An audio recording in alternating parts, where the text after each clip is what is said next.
Hello Safari fans and welcome to our quest for the perfect camera settings.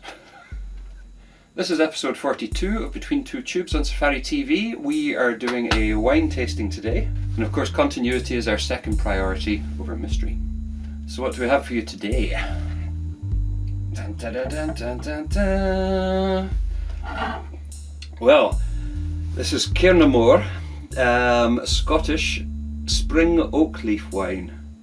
You heard it here first. Alright, it is, underneath that it says juicy fruity.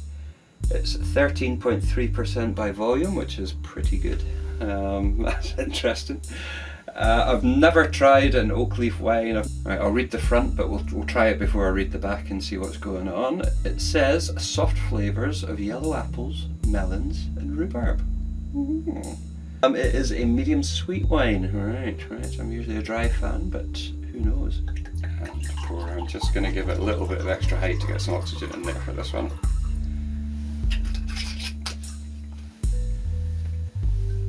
So, let's see.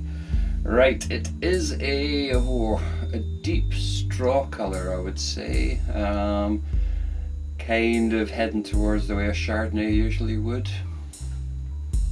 It's quite cold, it's the middle of winter now, so my glass is slightly almost frosting up here. I did chill the wine as well.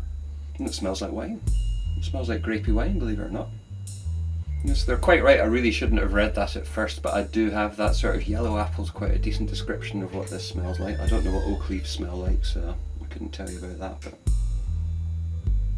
but it smells like it's going to be quite a chewy wine. Let's give it a go.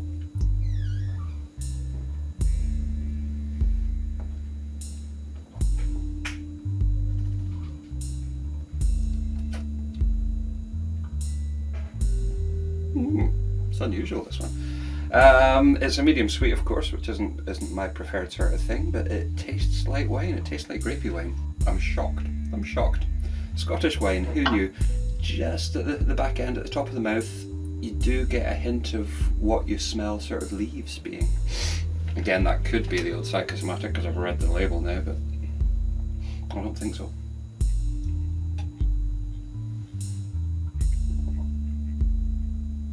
It's got no sharpness, it's got no hint of the horrible things that you can usually taste. I'll be surprised if there's sulfites in this for some reason. There might very well be, but it certainly doesn't have that sharpness.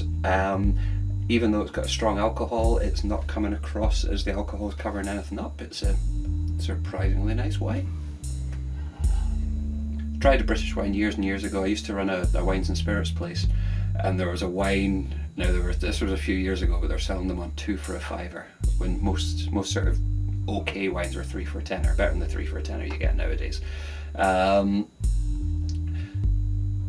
this wine, it was a British wine. I can't remember. It was from somewhere down south in England, and it was called Distant Vines, which was a bit of an odd name for a British wine. That was terrible. It was kind of like acetone fruit juice.